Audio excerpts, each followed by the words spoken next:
Amazing. Okay, perfect. We out here, dude. It's a We vibe. are out here. What is up?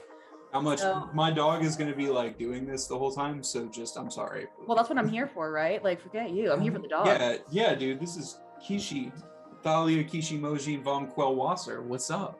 Hey! Hey. Yeah, dude.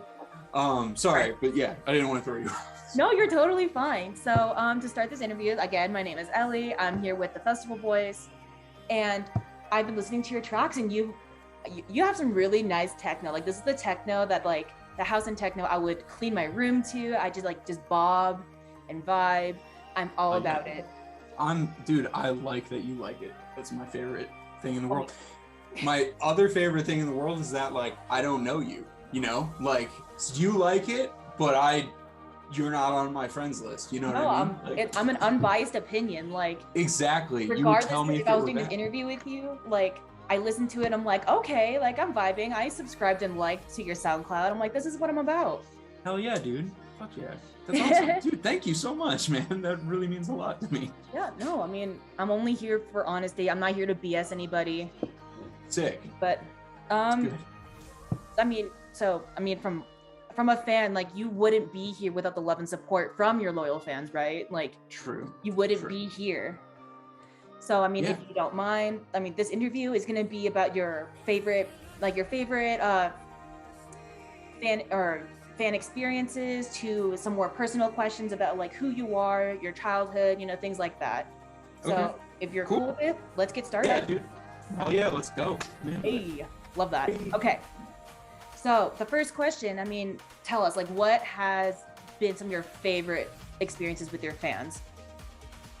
Dude, honestly, like, one of the coolest things about, like, throwing parties and about, like, just DJing and stuff is just, like, just getting to, like, see the effect that, like, the music is having immediately on people. Right. You know, it's like, I used to do stand-up, like, I was bad, but, like, I used to do stand-up comedy for a minute. And there's just, like, something that just feels just so amazing about getting a laugh, or in the case of music, of just, like, getting people to just really be like, fuck, this song is dope. Right. Like, you can't really exchange it for anything. And one of the things that I like about, you know, more chill music, or, like, more, like, steady techno kind of stuff, where it's not like, oh my god, that drop was so sick, is that the, like, longer that people stay on the dance floor and are just, like, into the stuff that you're playing, you're like, it just, every second that they are on the floor, it just, like, is a compliment almost, you know? Right. And so, but, like, but, like, favorite, like, stuff, fan interactions, dude, like, after we threw, we had this party called Black Market in Chicago that we threw underneath this bridge in the West Loop. It was really rad. And, yeah, it was super cool. After that show, like, I just had, like, just a bunch of people coming up to me, and I was like, that was a record release party for my first, you know, record, which was the Black White EP, a vinyl only release. And I had people coming up to me that were, like, buying the record, and they were like, I don't even have a record player. I was like, all right, well, good. What a wholesome compliment, buying a part of something without actually having just having it. Wow. Exactly. Yeah, there were, like, people that were just, like, buying records, and they didn't have record players, and that was, like, one of the coolest things ever. But, like, thankfully, like, they were like, yeah, man, I gotta get a record player. I was like, actually, there's a download code in it, so you technically don't, but it's even cooler that you didn't know that, and that you're just, like, buying it.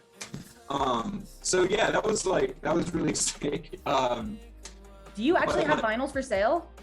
Yeah, like, I mean, like, shut up and take my money.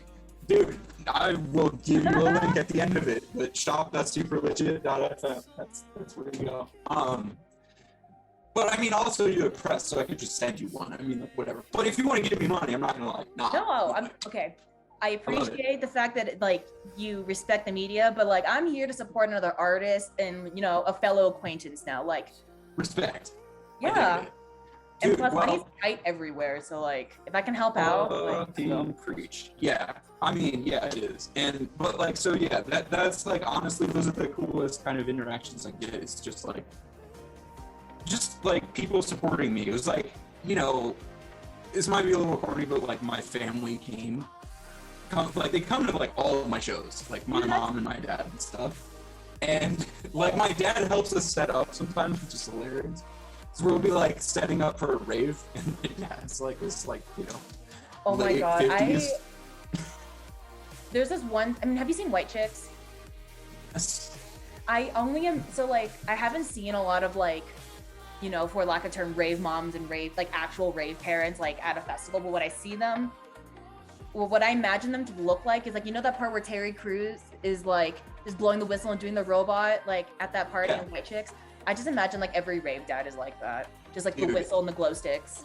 Yeah, that's great. And yeah, like I mean, it's cool, right? Because like they would have fully grounded me for going to any of the parties that I throw, really, because you know it's like they go late or whatever. But like,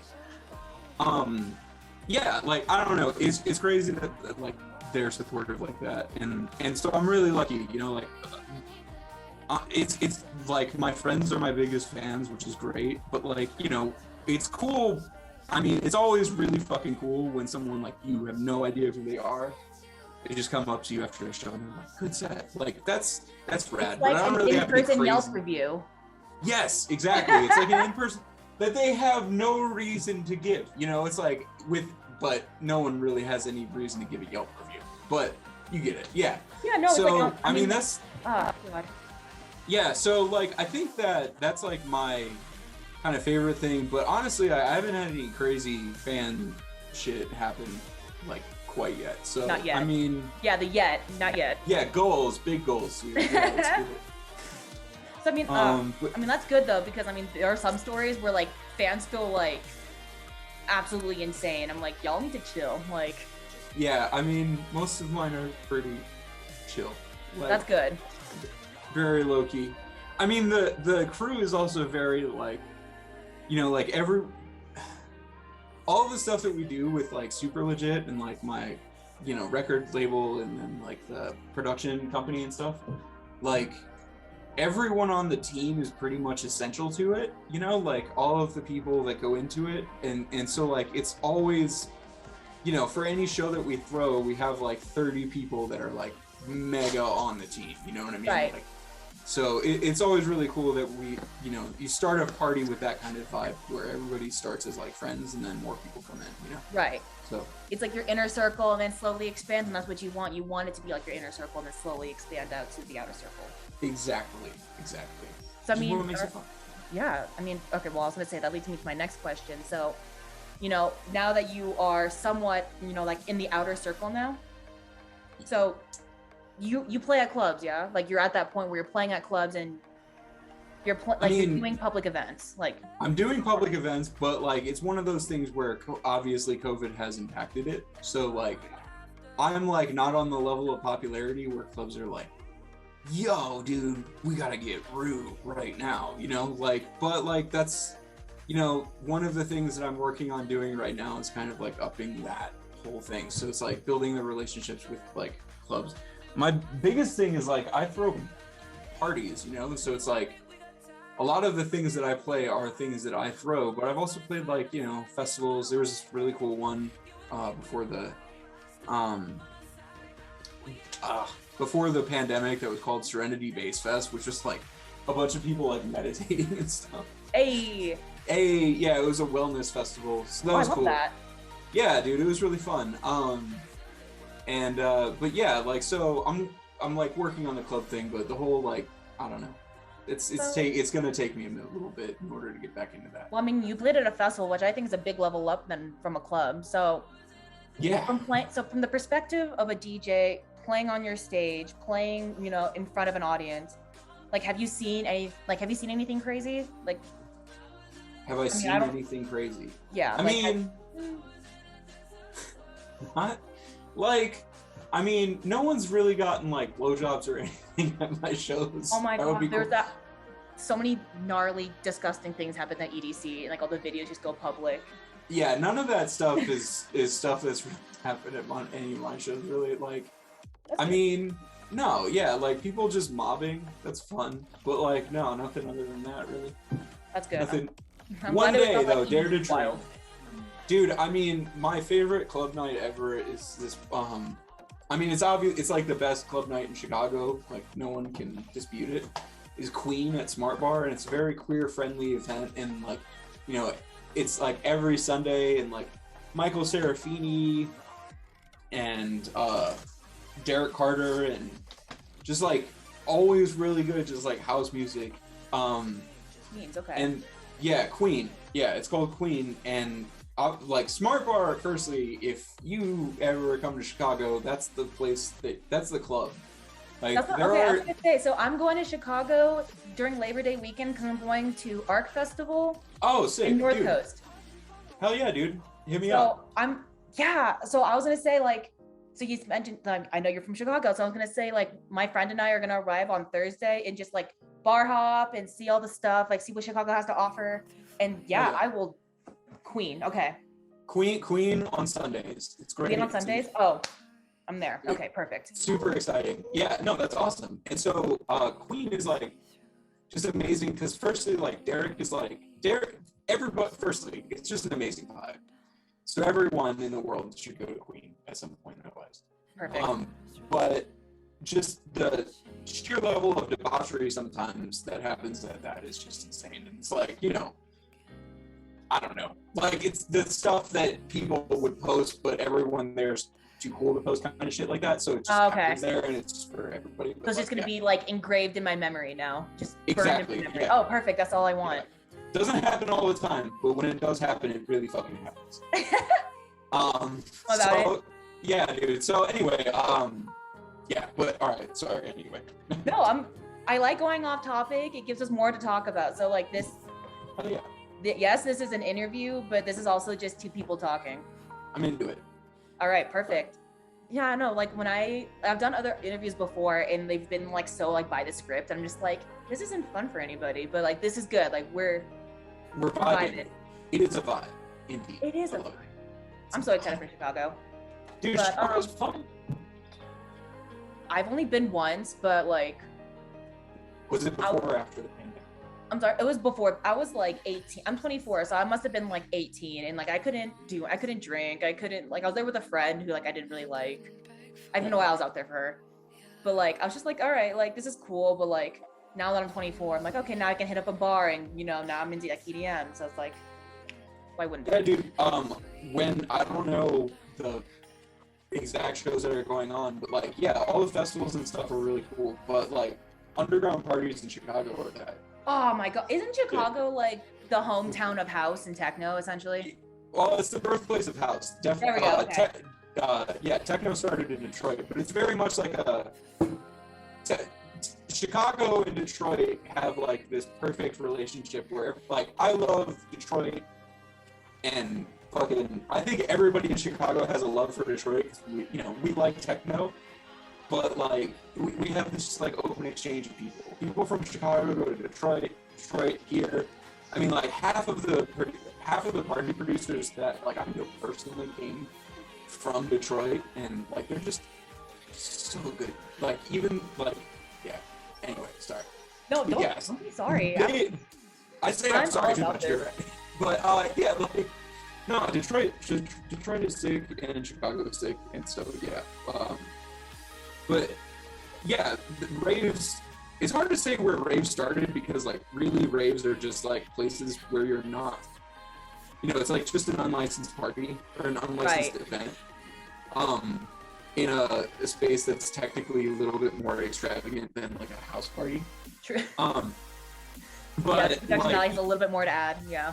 But yeah, the word house comes from, this warehouse space kind of thing in the west loop of Chicago that was like this really like I don't know, it was just warehouse pieces. There's like a whole thing. It's God. great. I love house and techno, and yeah. I wish there were more people that liked house and techno. Like everyone's into trap and bass, and I'm like, yeah, it's a good genre, but like I'm old, my neck gets tired. Like, dude, as you get older, you get more into techno. Yeah, exactly. As you get older, you get way more appreciation into techno. Oh yeah, and like it's techno and house is like such minimal moving. I'm just bobbing. I just kind of sway. Exactly. Not or anything. Yeah, exactly. Fuck that. No. Okay, so So the festival that you did play at, was that the only festival that you've performed in, or have you performed in other festivals? Yeah, it's the only one that I've performed at. Okay, so that's totally fine. I mean, Sick. No, I mean like one day, dare to dream. no, you're gonna be one of you're gonna be one of the big letters. I see it. Dude. You're gonna be one of them. Man. Big So, up, dude. So okay, so what's like your dream festival? Like if you could headline at any festival, what's the goal? What's the dream? The goal, like headline any festival. Like if you let's say like a fairy came down and was like, hey, like you're gonna be famous tomorrow. Where do you want to play? That's a really good question. No, I mean, okay, so there was this festival that no longer happens, which is super unfortunate. Rats. But it was called Day Night Festival, and it was oh my god, you're right, that doesn't happen anymore. I know, and it so sucks. But yeah, I saw Aphex Twin play at Day Night Festival. Firstly, okay, Aphex Twin was amazing because Aphex Twin is amazing. But I also got to see like Sophie. Sophie was amazing, but like by far the most interesting set that I saw. I mean, Aphex Twins, but the one that's more interesting to talk about is Bjork's DJ set, and like oh my god, Bjork as a DJ was like amazing. Like her first song that she started with was like literally a song that was just opera, and it was like the thing was like "We Will Return to Dust," super depressing, and then that song was like followed up by like the sound of owls screeching. It was the weirdest shit ever, and the whole time she was playing everything, she was just fucking mobbing out, which was crazy because there was no beat, and it was so much fun. It was just so much fun to watch her and to just be a part of that festival in general. Like I made a bunch of really cool friends there.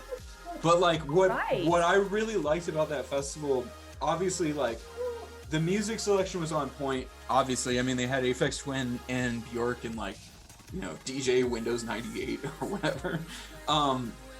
It was like the perfect blend of like underground music and just like an amazing space. I mean, like it was this giant 3-story warehouse and then this giant outdoor space. And what was really cool was they had these like huge interactive installations, Right.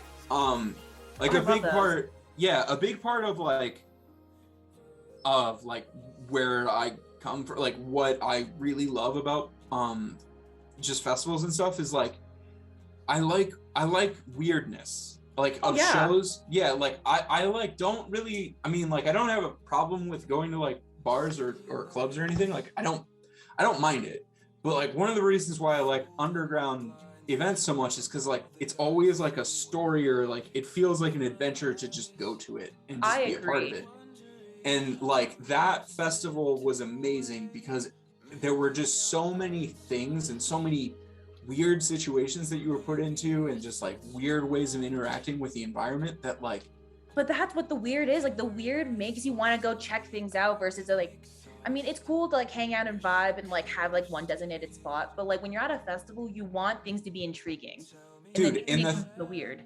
And the thing about it that like one of the reasons why I like quit my job. So what we can get into that quit later. Your job. Yeah, I mean, I quit my job like I don't know 2018 to start doing this, and and like the biggest reason was just because like I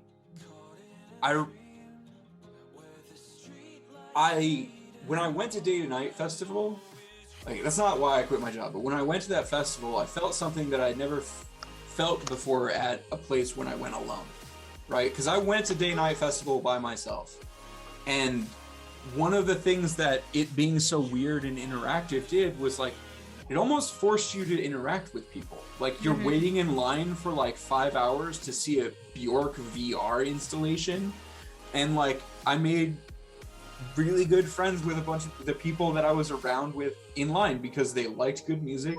They were I mean, that we had all of the shit already in common because we were at the same place doing the same thing. Right, you guys are literally in line for something that you guys have a similar interest in. Like, exactly. why would and you wait 5 hours for something that you weren't down for? You know?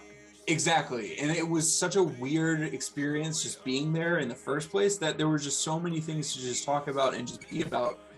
And I just remember going to that festival, like I've never felt more like, having gone to many festivals like by myself, like earlier like in my life, like, you know, because people couldn't afford tickets, or like, you know, it's in Miami and no one else wants to go to Miami or whatever. Right. You know, like going to all those festivals, like going alone sucks, because like frequently the only people that you interact with is people that you're getting money to. And that festival and the shows that I try to throw now are like, they're intentionally meant to be weird experiences, so that like you're put in these situations where like, you know, like you want to talk to the people around you. You have right. a reason to talk to them, even if you came alone. You don't leave alone. You know, like yes, you don't like leave with that shitty feeling of being alone. Amen, like, dude. Amen. Oh, yeah, dude. I want to make it so that when you go to a show, so this is one of the difficult things. So like day night festival doesn't exist anymore, but I want to do it. So like the best festival that I can perform at is one that I control and have all the experience with. But oh my God, Rü's gonna have his own festival. Dude, I mean, Matt Neeson did it. Like, why not? You know? It would be the freakiest, weirdest, most unique. I would, again, shut up and take my money. Like, I already see it. I'm into it, dude. Like, yeah, dude. Like, that would be really cool. But like, I'm trying to think of other festivals. I mean, like, there are a bunch of like weird festivals in like Europe that are like in, you know, like Ukraine, where there's just like, not Ukraine, but like Ukraine, or like just fucking somewhere in Europe. Yeah, someplace in Europe where it's just like you're in the middle of a forest and like that's tight. Like, I like Electric Forest. Yeah, I was gonna say, I feel like Electric Forest would be right up your alley. I've never been, but I've always been to the festival. I always go to Movement, which is the festival in Detroit, because I love Detroit. I gotta look that up. Dude, Movement, yeah, it used to be called DEMF, Detroit Electronic Music Festival. But yeah, Movement is always my go-to for that weekend. But I can't believe you haven't gone to Electric Forest. I know, but here's the thing, is that I go to a like local Burning Man event that takes place the week before. Oh. So, and it's in the same place, basically. So like, it's called what is it? Lace to Fire, which is tight. And nice. Burner events are always so much fun. I just love the art. I've heard. I have a friend that I work with who's like a big burner, and she tells me about like all like these burner events that happen like San Diego and like deep in the woods and like NorCal, and I'm like, how do I like this? Sounds all exclusive. Like I feel like I'm intruding by you telling me this. No, dude, it's like one of the things. It's like at Lakes of Fire, one of the coolest things is like, you know, like you get there, right? And when you get there, you're pulling in your car, and like you got to get out of your car, and everybody's like, "Welcome home," if you've been there before. Oh, I love that. And like, my friend's mom like is a nudist, and she'll like be out there. She'll be one of the greeters. She'll give you a hug if you're cool. Oh my God, and she's nude. So, yeah, dude. Well, sometimes. Okay. It depends on stuff. But like, anyway, like the first time that I went, she was there, and she just gave me this giant hug. And then everybody was like, "You gotta ring the Virgin Bell," and there's this giant bell, and you have to ring it, and everybody's like, "Welcome home." It's like a whole thing. It almost feels like, not like a cult, but like a little bit cult-y. It's cool, but anyway, but like a lot of burner events, it's like a huge part of everything is just based around community. Mm-hmm. And honestly, so like getting to perform at Burning Man proper, like just on like, I don't know, like that shit is cool to me. Like, but like obvious, I don't know, man. Like all of that stuff. I just like art, and I like music, and so yeah, pretty much any place where I get to like do that. Like a lot of the things that make me excited to play shows are like just like the environment that it's in, you know? Right. There's something about like playing in a dusty warehouse that just fucking slaps, you know? I agree. I think I've had the most fun. I mean, I've had fun at every event I've gone to. But the memories that I hold close to my heart are like the ones that are like underground, the ones that aren't as like big, the more intimate ones. Where I'm just like, hey, I came here with one friend and I'm leaving with 50, and all 50 for like the entire crowd. Like, yeah, exactly.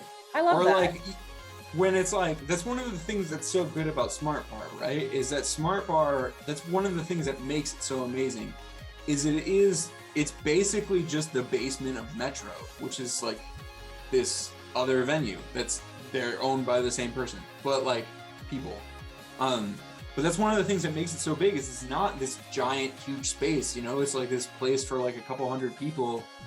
And so it's like, you go to it and you see like Fortet is performing and he's right here. You know what I mean? It's like, if you've seen a Boiler Room set, it's kind of like that, but it's super fucking intimate. So like, that's what I love. Like, I love like shows in general. Like, I like performing at shows. I like any show where it's like the DJ is on the same or similar level as the crowd, because it's like the show itself is like, yeah, like the DJ is good, but the DJ is just there providing the music, you know? Like the real show is everybody that's there, you know? The real thing that makes the show fun is like obviously the music, but like the people around you, you know? Like that's a community is what makes things interesting, I think. So I agree.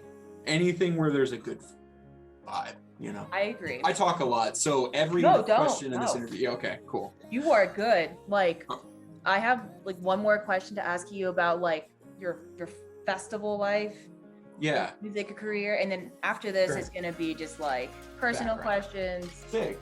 All right, so like the last question I have for you in regards to like your artistry and your craft and like so I mean, okay, so when you play at your parties and when you play in general, like do you have like a go-to song to like pump everybody up and like a chill, like a what's it called, an after hours mix or after hours track? That's what I meant, track. Oh, at an after hours spot? Well, not after hours, but like you have like that pump up song, and then you play like dude, I got you. Stuff, and then like what's the song that like gets everyone to chill? All right, so when I first started,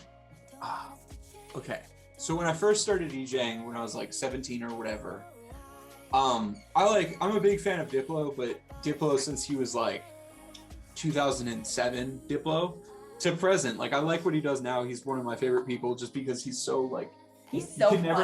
You can never know that too, but you can never know what the fuck the guy's gonna make. And like, regardless of whether or not I like it, I always think it's fun. Like it's always interesting. Like when he was like started working with Skrillex or whatever, it's like, Rip Jack You, man. Yeah, Rip Jack You. But like that first song that they dropped, that was like boom, boom, boom, boom, boom, boom. Nobody knew what the fuck to do with that song, and I loved every minute of it.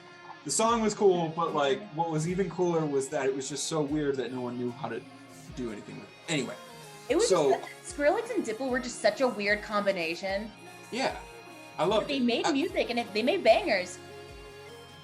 I like basically anything that dude touches, just basically just because it's always just fucking weird. Like he put out a country album. Why? I don't know. But he did. Anyway, so moral of the story. I've always been really big into Diplo. And Diplo and Aphex Twin, because it's always so fucking weird. But anyway, Hollertronics used to was Diplo and Low Budget in when they had a Hollertronics party in New York, in Philly. And there's this record that I have that's the almighty, it's the almighty Simon John. And it's fucking a remix of a Paul Simon song as a Baltimore club thing. And dude, it just fucking slaps so hard. That's when I was first started DJing, for fucking ever, that was my biggest, I would always love dropping that track. Oh. Now there's a song that's completely different vibe. There's a song called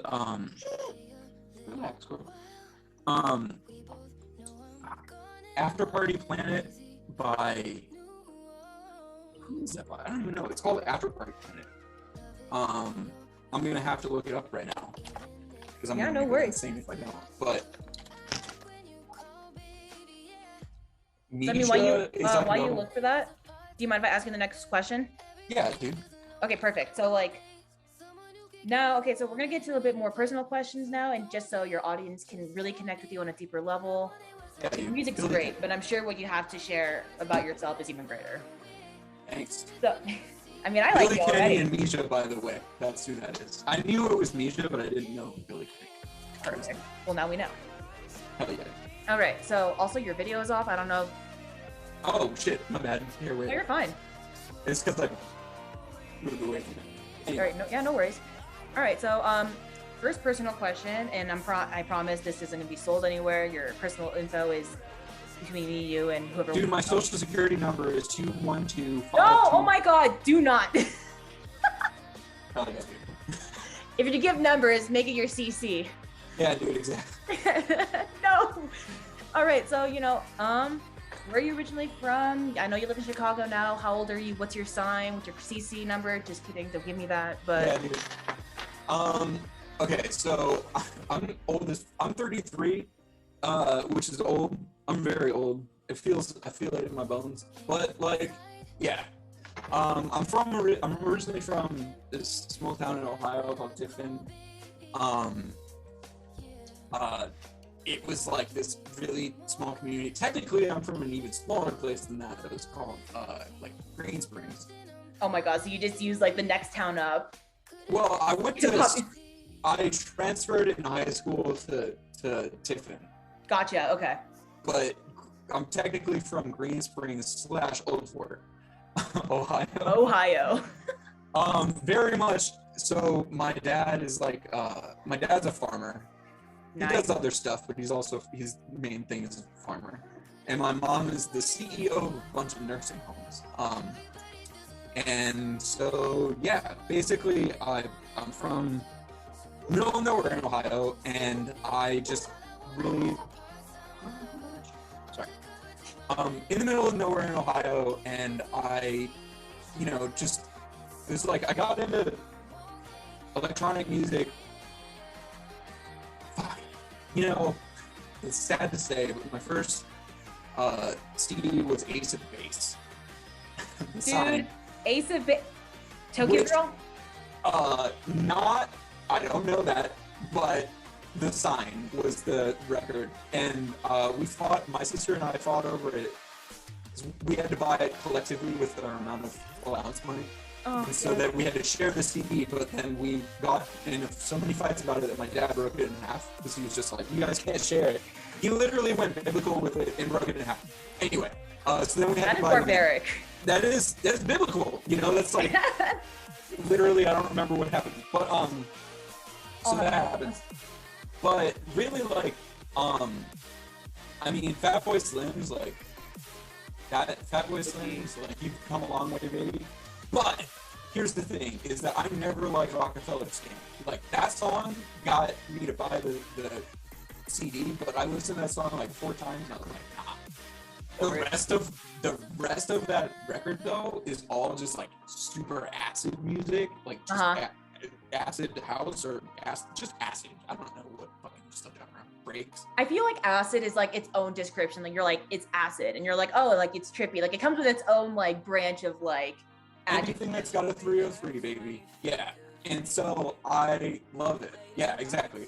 And so that shit started me off, and then like later when Napster happened, I wasn't even alive for Napster. Yeah, it's cool. I was 13, I think. I don't remember. I must have been. You were not. I was like 3. Sure. You weren't conscious. There we go. I was, yeah. So I had this friend that was really into like really technical guitar playing, and I looked up to him so much because I was a guitar player, but I wasn't like good. But he was really into Dream Theater, which is this super prog metal band. They've got some cool tunes, but really it's just music that's just technical for technical's sake, I think. And that's why like he liked it a lot, was because it was just really hard to play on the guitar. But so on Napster, I think I like downloaded some something that was called Dream Theater, and it was like not a virus, but someone renamed something. So anyway, it wasn't Dream Theater the band, it was the song Dream Theater by Infected Mushroom. Oh, no way.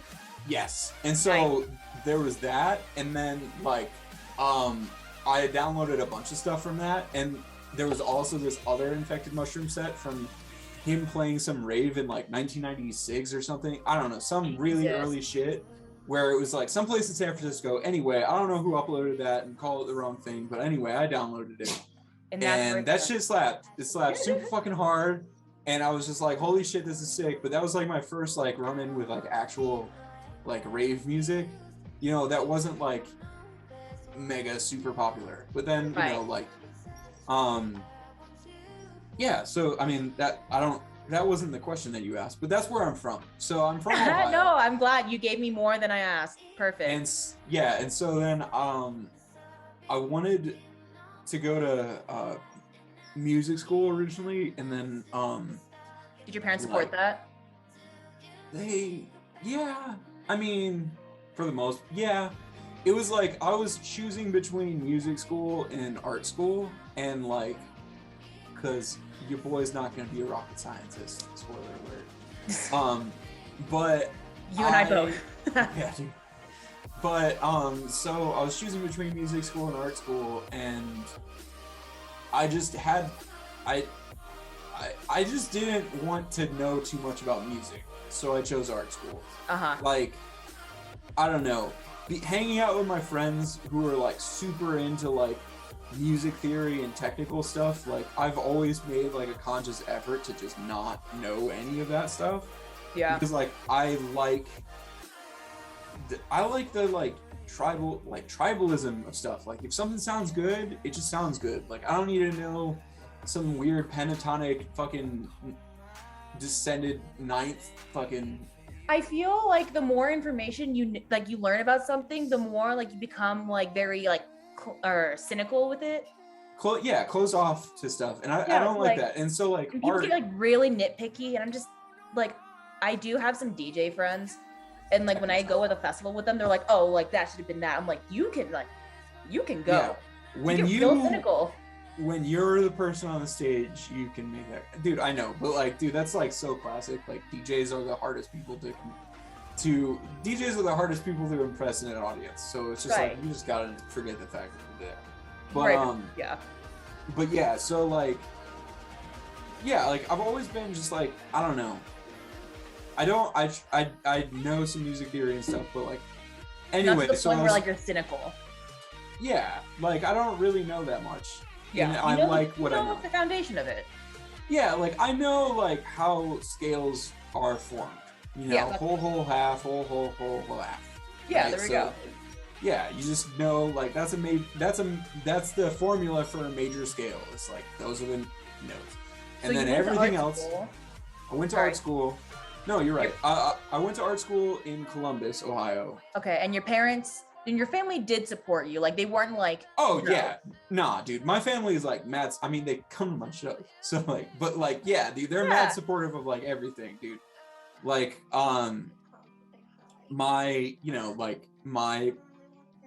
mom's. She always wanted me to work in a nursing home, and I was I like old people. Old people are cool. No, old people are the greatest. But okay, Super rad. outside of working for the Festival Boys, I'm a medical assistant. Sick.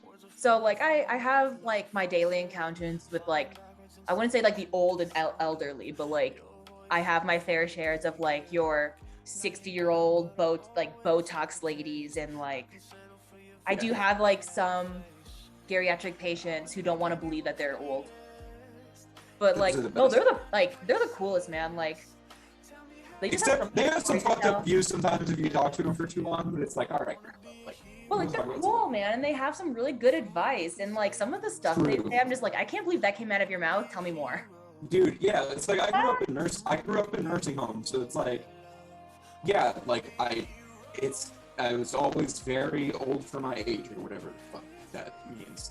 I'm an old soul in a young body or something. Yeah. But it's really just because I grew up around a bunch of old people. But like, anyway, like, I just am always fascinated because it's like the longer, like, all right, especially now that I'm like an adult, you know, like the veil of like adulthood has just like disappeared entirely. Mm-hmm. And so it's like now I can talk to my like parents and stuff about drugs, you know, like whether or not they did them, and they have not done them. I can't, no comment, take that out. But anyway, but it's like, not gonna make the final cut. Thank you. But like you know, like I talk to. It's just cool to like talk to like people who were like alive during like the 60s and like 50s and like those times, because you know you have this idea of those times from like sitcoms.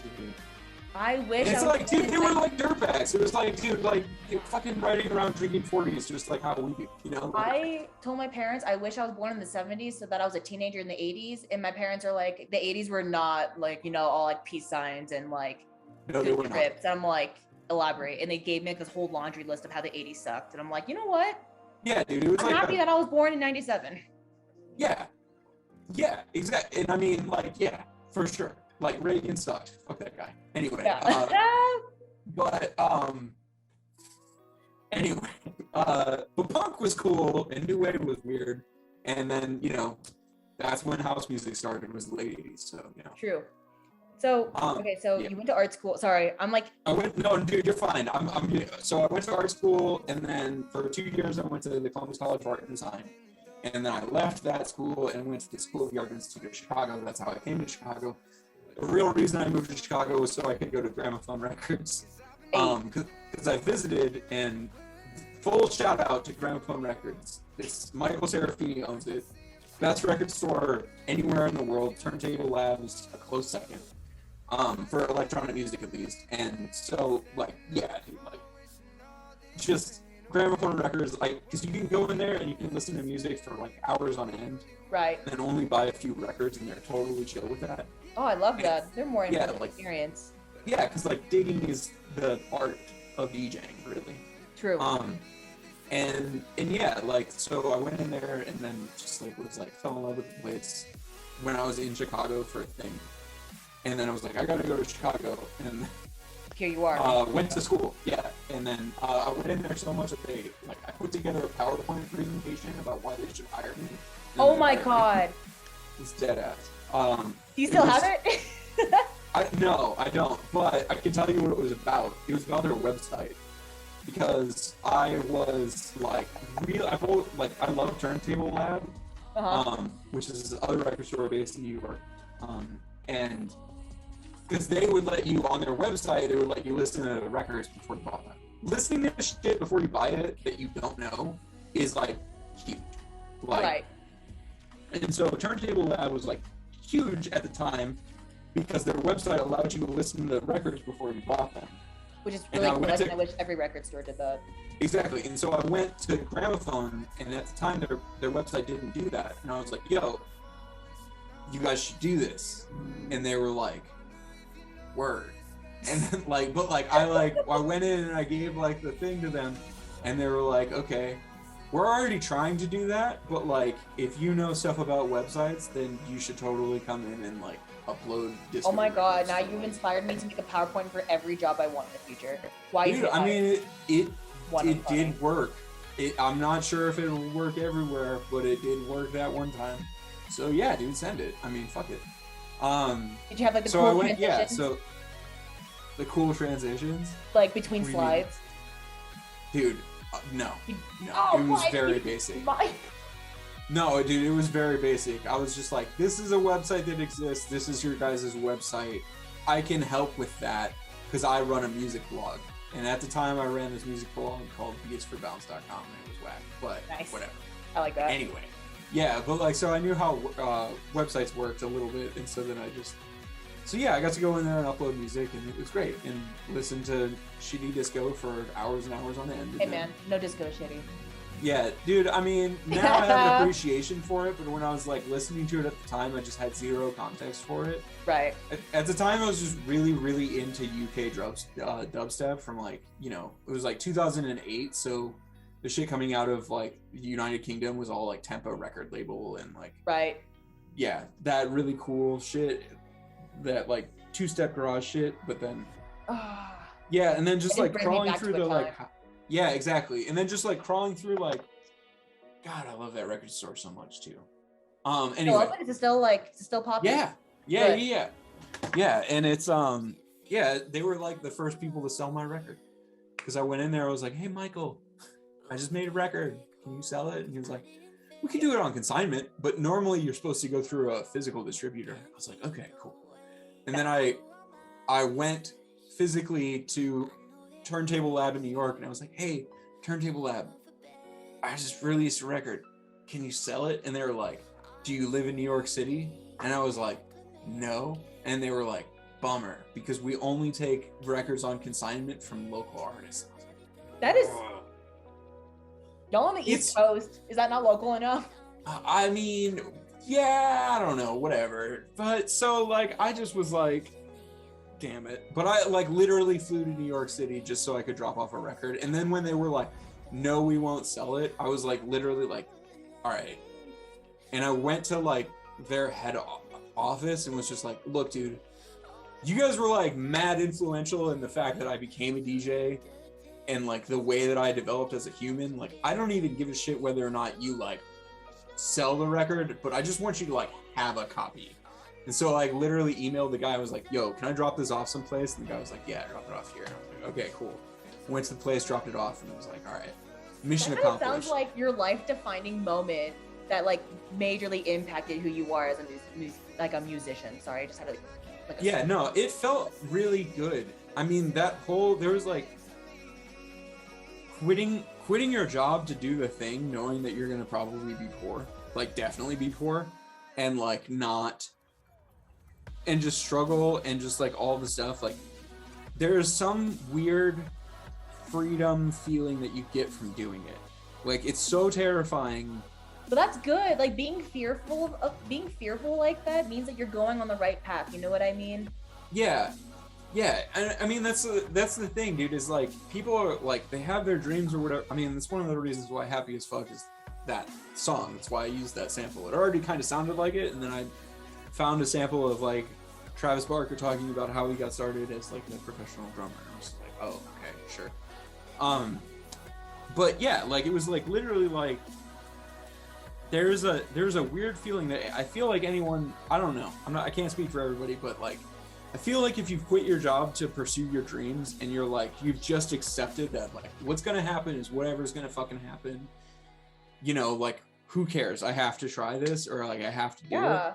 There's like a feeling of like freedom that comes when you do that, where it's just like all of your life you've been told like you gotta do this thing, you know, it's like you gotta get a job, you gotta be financially secure, you gotta do all this stuff, and I'm like, and then you kind of go against, I mean, like, and then you literally do the thing that everyone's telling you is a stupid idea, because it technically is a stupid idea, but it's not to you. It isn't, and it doesn't matter, and then you fucking do it, and the feeling of like, it's like there's a feeling of freedom and release that you get from doing it, immediately followed by like massive amounts of stress about like money and shit. But like what you do is fulfilling for you. Exactly. And so like it's a really fucking good feeling. And like, yeah, like when I quit my job, I had the feeling when I went to the record pressing place in Chicago and got to hold my record, that was another feeling. And then flying to New York to like drop off one of my records at Turntable Lab, that was another feeling. And then when they wouldn't accept it, that was like another one. It was like every single time there was like anything good or bad that happened that felt even remotely significant, I was like, this feels good or this doesn't feel good, but either way it feels right, you know. Like it's cool. So amen. Oh my god, amen. Do it. It's like way like, you know, like I'm very fortunate in like my position in life. For like 7 years I was a web developer, and so I made a bunch of money doing that, and then just like had to like, I just got to a point where I just couldn't fucking do it anymore, and it's like I feel like I just like sold out my life, and like I should be doing the thing that I'm not doing, and also I don't want to make Skynet for the fucking Air Force. Right. So when I quit my job, I was just like, dude, my job now is just to make people happy. Like, that's so fucking cool. Like, I just get to throw parties where people come to and they're happy. I get to make music that people will listen to and it makes them feel a way. And then, like, that's it. It's like all my life is I just get to do stuff that I like, and whether I'm gonna be homeless or whatever, like, I don't having a really good give a time, shit. man. I'm having a Whether you're time. homeless or rich, you're doing what you love, and you're working towards something that you're passionate for. And that's one of the reasons why That's fulfilling. that tie into this EP that I just released, right? Is there are two songs, just happy as fuck, and homeless. And it's like literally because like I started making happy as fuck at the beginning of COVID, when I was like beginning to go through financial issues, like more serious financial issues. And then the whole of COVID was just an absolute clusterfuck. And then just like it got to the point like a couple months ago, like I struck up a deal with my like landlord, and was just like, yo, dude, I gotta Airbnb my apartment. And so like I am currently not homeless because I'm currently staying at my friend's house, and it's a pretty nice place. Yeah. But it was a really weird feeling to know that like if just my friend or just any of my friends, like if my friends just were like, nah dude, fuck you, I'd be out on this tree with my cats and my dog. So I'm like not homeless because I have a place to stay right now, but I'm definitely displaced. I was mega depressed, and so I'm like, I made the song Homeless just because like I'm sitting there, it was like I couldn't even fucking force myself to come up with a beat. And so I was just like sitting there and I was just like playing with like feedback, and I was just like not having a great day and just like banging stuff, and it came together, and I love that song. And then Happy as Fuck was just like, it was like literally like I started it before COVID, I forgot about the song, and then like around the time when it was like time to start working on another song, and I'm like literally going through homelessness almost, like up in the air about where I was supposed to like live. And then I found the song that I started making, and it had this sample about, Travis Barker talking about how like, his dad was like, you got to move out or get a job. Right. And he was like moved into an apartment with his friends and just like was homeless. He's like poor, no money, but happy as fuck. I was like, yo, that shit is my life right now. And like, I'm just going to make that song. And the song makes me feel better, like a lot. But then like, that was one of the reasons why I released it, was because I was like, this makes me feel better.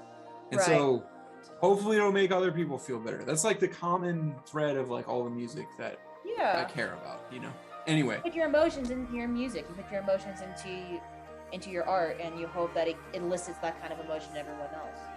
Exactly. Or some kind of emotion. And so, to your original question, yeah, I'm from Ohio.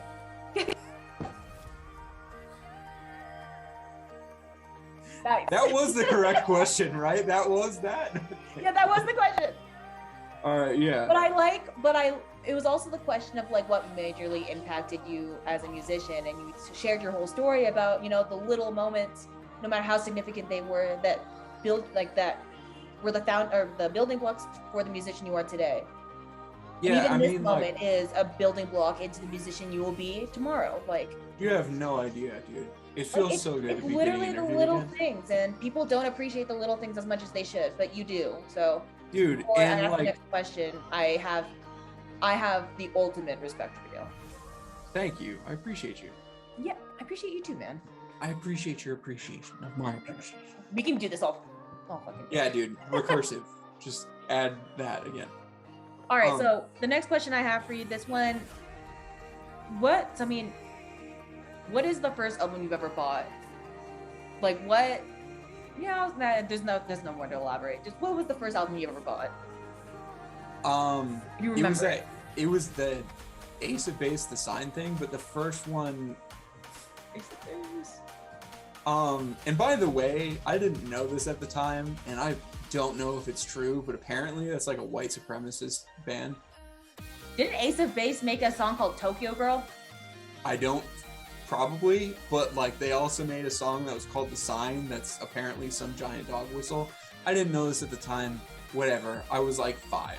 Anyway, I think that was my first record. Pretty sure, but the first one that like, I think, all right, so that was the first record, but I'm gonna say the first record that I bought that made me want to be a musician. Is that, I feel like that's a better yeah, not a better question, but like it's a good thing to mention. Right. Is I was having a rough year in the year 2001, as was many people. But my stepdad, who's basically my dad, he died of Lou Gehrig's disease when I was 13, and I think in 2002, Boxcar Racer released their one and only record, and like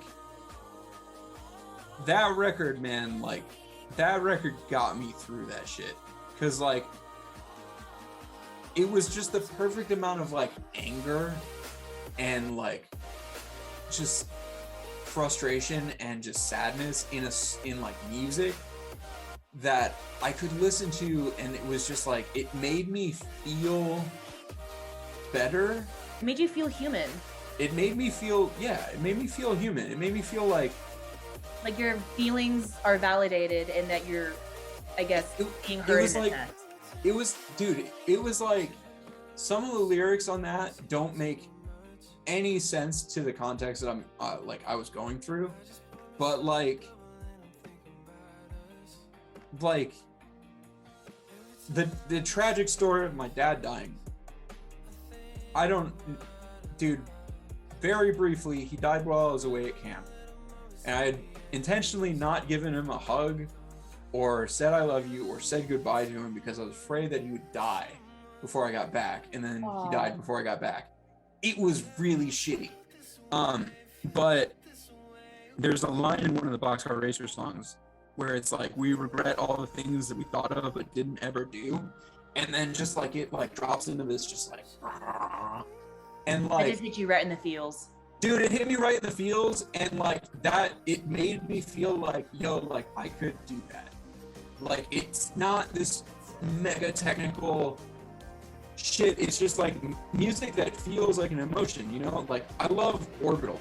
Like I have been going through so many bad trips and like so many things where I'm like anxious and terrified, where I just put on like an Orbital record or an Aphex Twin, selected ambient works, and I just listen to it, and it just like calms me the fuck down, or it perfectly mirrors how I'm feeling, and it's just like, that's the shit that made me want to make music, was just the feeling from like all of these places. It's like, it's really hard for me to just make a dance track, but like I do. But like, if there isn't some kind of feeling behind it, it's like, that's kind of why. It's like, I always like want to make stuff that, like Jamie XX is the perfect fucking example. Yeah. James Blake, Jamie XX, like fucking tons of garage, like just so many songs where it's just like, dude, like the person's fucking going through something, and or they're saying something that has more words in it that people remember other than just the word tonight, like I love that, and like that shit. Every time I hear a song that's like that, where it hits me in the feels, whether it's a happy song or whatever, that shit is just like what makes me mega inspired, Right. like listening to Claude Von Stroke or listening to fucking like, I don't know, fucking, I don't know, I don't know, but like listening to any of the music that I listen to right now that's like super dancey, like that's great, and it like makes me feel like, yeah, dude, I should make a dance tune right now. And then I start making, like, the one that makes me really excited is when I hear a song that's just like, damn, dude, that person is like in it. Like you can tell when someone makes a piece of music and they just went all heart, all motion. You're just like, My dude, I feel that. Yeah, dude. My dude. I feel that. Exactly. I love it. That's the best. Yeah, you're right. You know what? You're right. Like that is like it's fun. It's great when like a song's a banger, and you're just like, Yeah. yeah, I'm having a good time with my friends. But when something hits you like in the subconscious, and you're just like, whoa, like that brings me back. Like that's when you know it's good.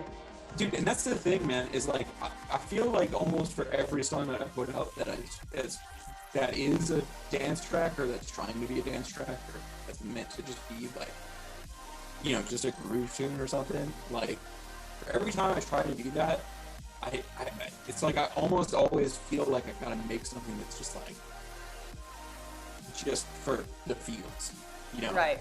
I mean, you got to though. I mean, Yeah. I mean, I'm not going to talk bad about any specific artist, but I feel like at one point or another, like the big artists, like they start to not make music based on how they feel, but they start to do it to appease their audience. Yeah. And that's where I feel like artists start to disconnect because they're doing it for their audience, their fan base, not so much for themselves. Yeah, and it's like and I mean like I used to be like really into like after Boxcar Racer and stuff, I started getting into like real punk rock and like all that stuff, and like, you know, where every week you would show up to school and then you'd have a band t-shirt on and it would be like a different band that no one had heard of, and it was like really cool for about a week, and then everybody's like, that band sucked. Like, whatever, dude. Like, I used to really be into that, and there was always something like people just used to get really bothered by when people started to make fucking money. Like, I liked Green Day.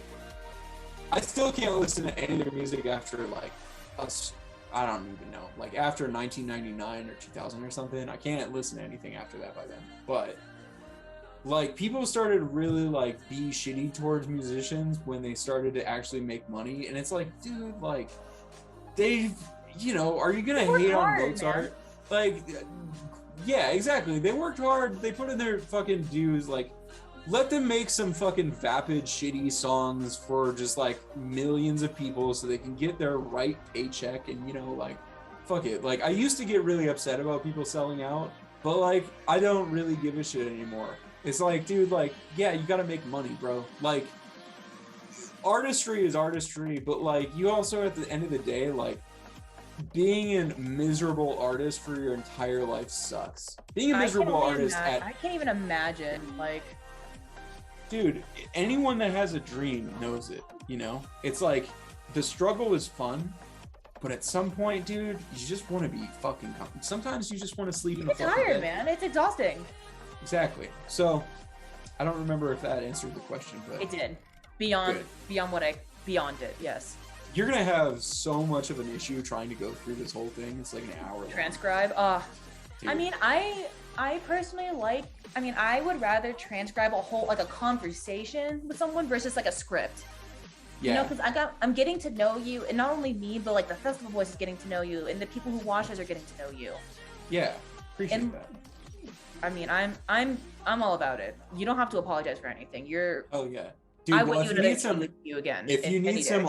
Hell yeah, dude. I appreciate that. That's awesome. But we're almost, I mean, I'm almost at the end of the interview. Like, I only have a few questions left, but... Okay. If you need some help, like, transcribing the shit, like, I can probably find a program that will help you do it. Honestly, I don't mind. Like, Okay. It's nice to... I mean, I like hearing... I like hearing the conversation. I like being able to type it out. Because then, like, it brings me back to, like, oh my God, like, I remember this moment of having, like, asking you this question, and, like... It brings me back to that moment. Yeah, dude, I feel. And I like it. But anyways, onward. We have like a few questions left, and you're almost done here. But for your audience, like what's one thing that you feel is unique about you? You're probably Nothing. like, oh, I don't know how to dwindle it down, but like nothing. You have to dwindle it down. What's one thing that's so unique about you? Dude, here's what I'm gonna say. This is my fucking knee-jerk reaction. I'm not trying to be sensational or anything, but there's nothing original about me. That's the thing, dude. Honestly, and I don't have a problem with that. Like, I'm so stoked about where all of my influences come from that I could give a fuck if anybody is like, oh man, this is like groundbreaking. Dude, hell yeah to being normal. Dude, I mean, yeah, like at the end of the day, like, dude, I love honestly, I love Aphex Twin so much, dude. The guy is like such a contrarian. Some of his music isn't even fucking listenable. Like, you can't really listen to it unless it's just bananas, you know, like.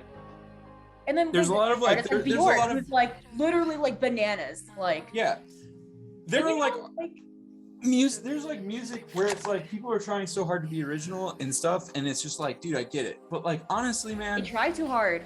Dude, here's the thing, right? I'm not Bjork.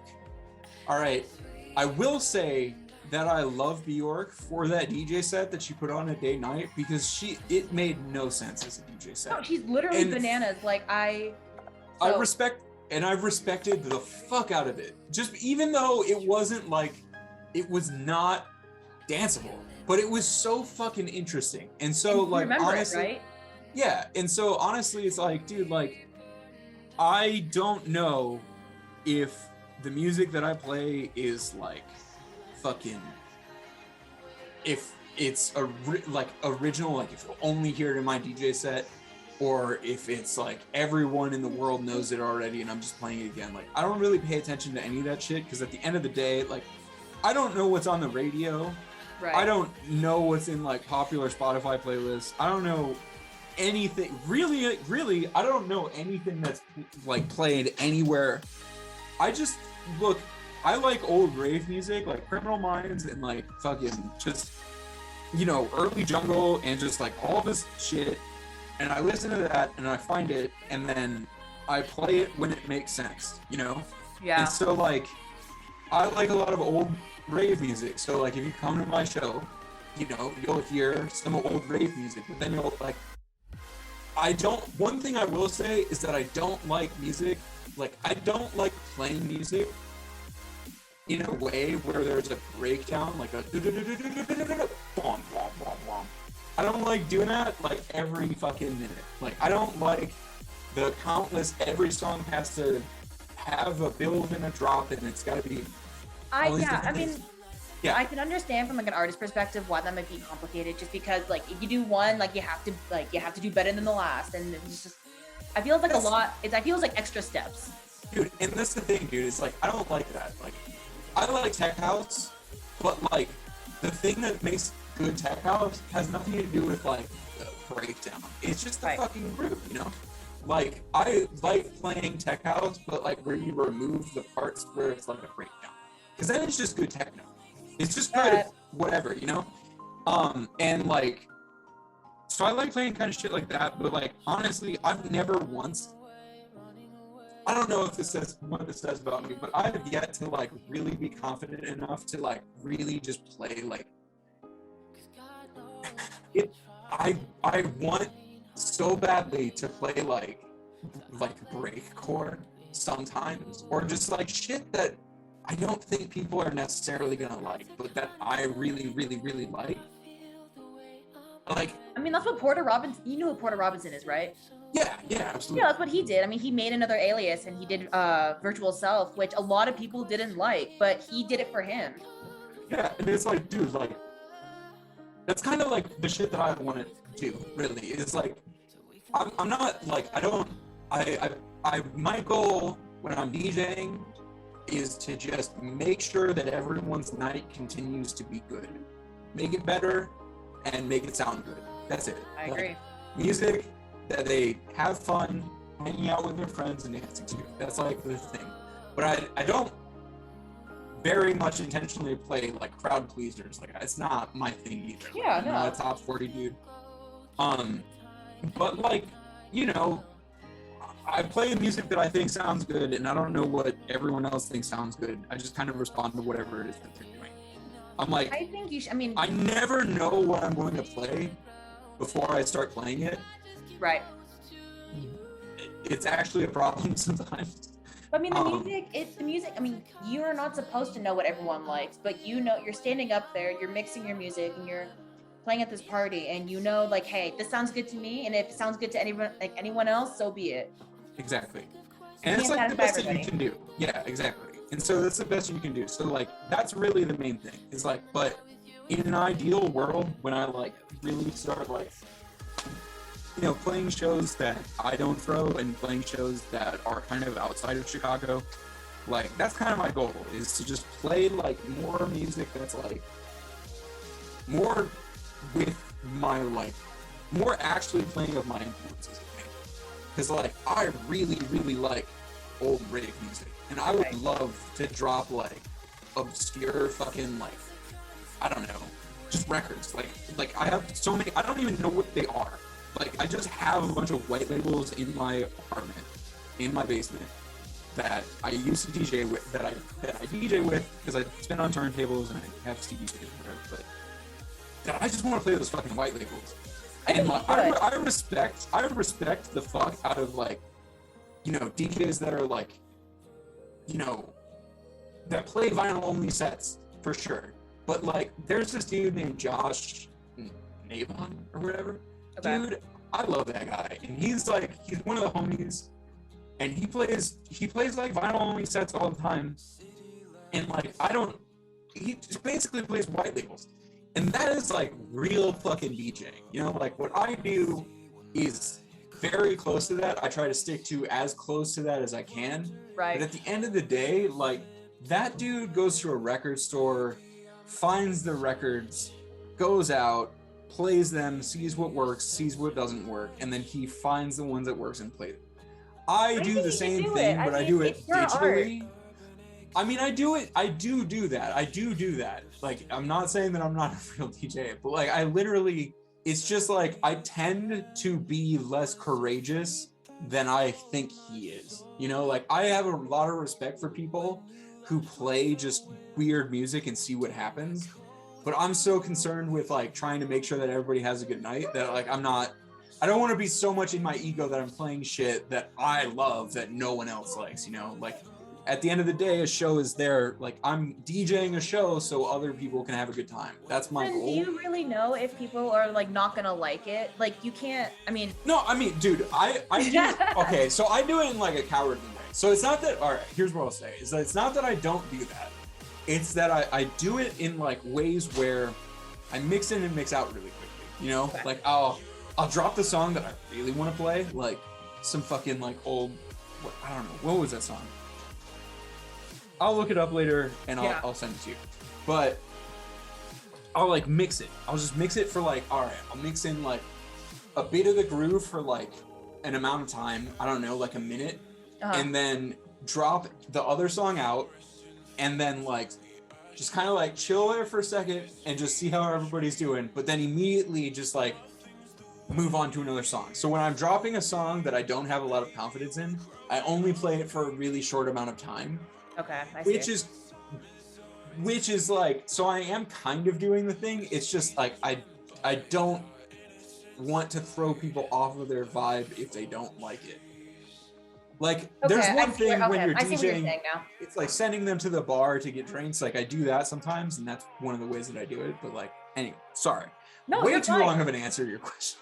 No, you 100% answered it plus some. And then, I only have like one more question for you before I have to wrap this up. Okay. But this is okay.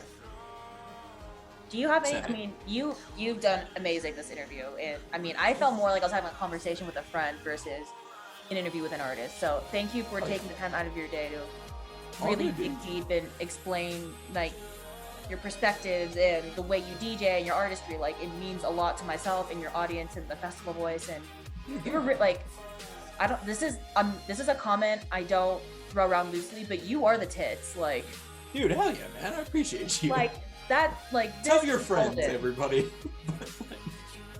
That's so awesome, dude. I appreciate the fuck out of that. Like, I don't know, man. It's really cool. It's like, dude, anytime anyone listens to any of my music or listens to any of the shit that I have to say, and they're like, "That's cool," I'm like, but it's like, cool is such an understatement. Like, this has really been like a very eye-opening conversation that I've had with an artist, because like the other artists that I've had a conversation with, it's very kind of like surface level. Yeah. But I don't do those well, so. No, and that's fine. I don't want to. I like being authentic. Yeah. So I really appreciate, like, more than you can imagine, like the festival voice, your audience, and myself especially. Like, we appreciate the time that you've put into like answering these questions and going literally deeper than, you know, just being on the surface. Hell yeah, dude. So with that being said, I mean, what's one piece of advice that you could give to a fan or anybody that wants to pursue music or pursue anything in life? Like, what Hell yeah. Dude, all right.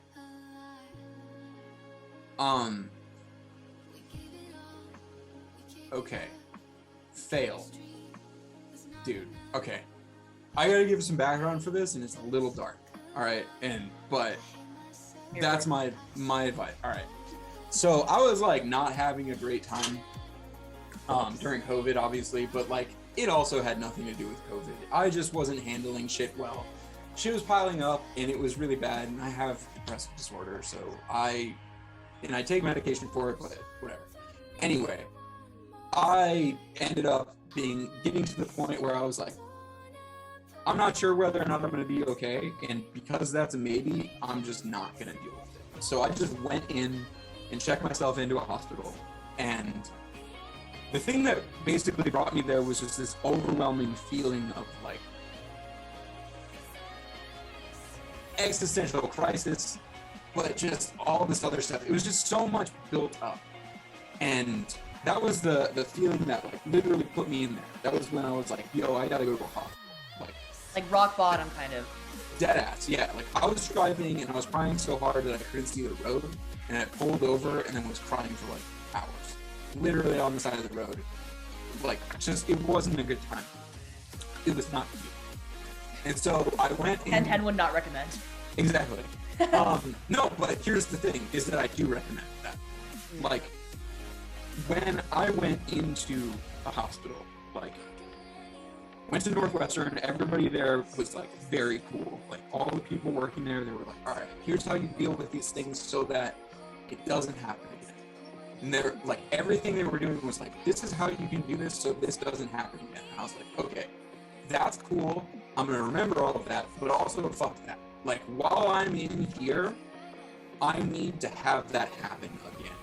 And the nurse that I told that to was like, why?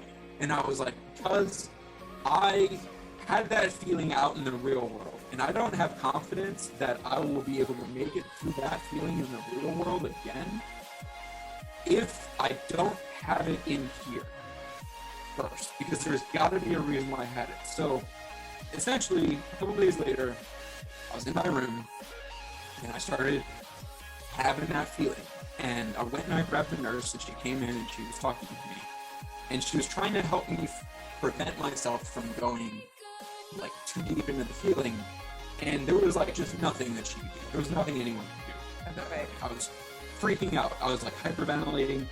We were doing like meditation exercises and stuff, and it literally just got to the point where I was freaking out so much, staying like just holding onto the bed and stuff, freaking out to the extent that after being in it for like 15 or 20 minutes, she was like, all right, I gotta go get a doctor so that you can get tranquil. Like she was like literally going to leave the room. She's like, I gotta leave the room in like a minute if you don't like, because we gotta go get tranquilizers. I was like, okay. And I was like, literally, I heard that and I wasn't thinking about it. And the question that was in my mind was like, why does this hurt so much? Why does this have to hurt so much? Right. And then I'm like, instantly remembered like the poem that I got from the Boondocks, but it's the show The Boondocks, but like it's actually by Khalil Gibran, which is called, and the poem's called On Pain. And the gist of the poem, and the thing that brought me down, and the thing that like grounded me, was this idea that essentially your pain is your teacher. I was really like reading a lot of Buddhism, like stuff about Buddhists and Buddhism by Thich Nhat Hanh and stuff while I was in the hospital, and at some point it just clicked for me where I was like, your suffering is your like teacher. Yeah. Your suffering is good. You learn like, more from pain than you do from joy. unfortunately, yeah, that's the way that it works out a lot of times. Yeah. But so like, I think that I would say that is that I feel like for anyone who's going to like be pursuing their dreams or like doing what they're, you know, wanting to do, firstly, like, don't try to be comfortable. Like,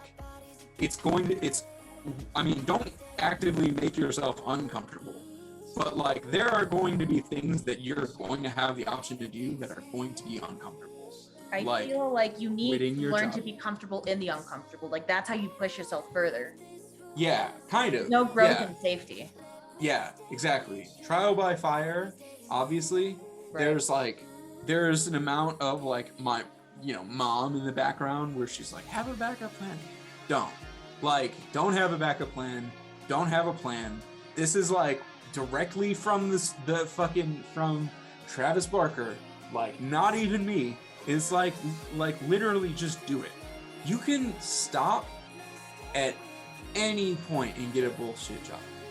Like, probably. And no one's making you do this, you know? Like, no one's making you do it. But the thing is, dude, is that, like, it sucks. I spend so much more time, like, anxious and, and miserable in a lot of ways. But I'm so much happier overall because I'm doing this than being comfortable and having the opposite feeling. Like, dude, you gotta just preach. Like, it's not like, bro, and also it's not going to work out. But then also it's amazing what you're saying, because the fact that you are aware that you're more anxious, but you're doing something that's, you know, risk taking and it's fulfilling. Purpose. And there's a purpose, yeah, exactly. And oh, damn, I had a train of thought and I totally lost it. It'll come back, but it's cool. But yeah, basically that's the thing, is like, you're not signing up for any creative endeavor. You're not signing up for the easy way. Everyone probably knows that. But like, one thing that I can say definitively that like, you really gotta learn to like accept in order to like continue the struggle is the acceptance of the struggle. Like, it's totally possible that you are not good. It's totally possible that your dream is like not going to work out. But you won't know it until you start pursuing it. You won't know it until you start pursuing it. And you gotta know that sometimes there's no benchmarks and sometimes there's no way to determine whether you're making progress. And you just do it anyway. It doesn't matter. Like, I still to this day, like, I'm way further than I was 3 years ago, but like, dude, at this point, I'm not famous. I don't know if I'll ever be like that. I don't really give that much of a shit, but I only don't give a shit because I like had to convince myself to not give a shit. Like, being successful, looking at people with envy and stuff sucks. So just don't. Like, when you have a feeling, tell yourself to not have a feeling. Talk to a therapist about it or something if you can. Or talk to somebody. But at the end of the day, don't be afraid of failure. Embrace it. It's going to hurt a lot. And you're not as lazy as you think you are. But you are totally probably a little late. And that's fine. You gotta have days off, dude. Fuck those people that are like, yo, dude, every day, rise and grind. Fuck that shit. No. Fuck no, you have to. Oh my, that's one of my bigger pet peeves when people say you can't have a bad day. I'm like, so what? Am I supposed to be happy 365 days a year? Like, no, let me have my bad days. Like, we're humans. Like, and anyone who says that, right? Dude, the rise and grind shit maybe worked for some people, but I don't know who those people are. But like, dude, honestly, like, I know CEOs of Fortune 100 companies. I know people who are really successful and really not successful who basically did the same shit. And like, honestly, dude, everybody's got bad days. And everybody, the amount of work people, here's what I would say. Look up the number of words famous authors write every day. Just like, look that up.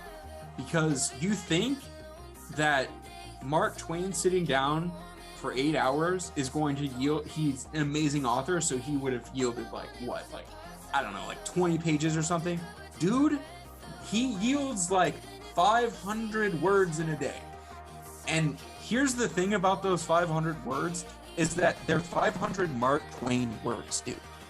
Like, it's fine. You, like, fuck the whole thing of, like, I'm gonna make music and, like, I'm gonna put out this song, like, I'm gonna finish this song today, or I'm gonna make a song in a day. By all means, try and do that, but, like, dude, fuck that shit. Like, it's you're not a robot. The little, it's, yeah, people need to appreciate, like, the little milestones to get to the big one. People are like, I'm gonna finish a whole book in a day. It's like, well, what happened to, like, focusing, like, on the chapters of the book and really, like, immersing yourself into the world of whatever you're reading? Dude, and that takes time. Like, anyone can finish a song. Anyone can finish a book. It's literally anyone. Anyone can write a book or make a song. Any human being can do that, and any human being can do that in a day or an hour. The difference between people that, like, are good and not are the people who have the standards to be like, this is shit. You know, like there's a reason. People who have been doing it for like 30 years, yeah, by all means, they can crank out a song in like a week. But that's not how, or in like a day. Like, Bill Gates is like the perfect example. That dude's like an amazing producer. He can crank out a song in like a few hours. Right. That's great. You're not that dude. And like, for a really long time, if ever, you're not going to be that dude. So don't do that. Don't do that to yourself. Just work as hard as you can. Take whatever breaks you got to do, and just keep fucking trying. Don't burn yourself out trying to make some fucking thing, but by all means, put deadlines on shit. So those are all of the things of advice that I have to give people. Perfect. It's like, fail and like do stuff anyway. Recognize that you're lazy and recognize that you're not. It's hard. It's hard. It's so hard. I was literally right before this just talking to my therapist about this exact thing. Because I was like, dude, I feel so fucking lazy all the time. And I feel like... You're gonna give yourself more credit than that. Like, yeah, I know. It's like, people like, yeah, like, you know what's up. Yeah, dude. It's like, I feel guilty for, like...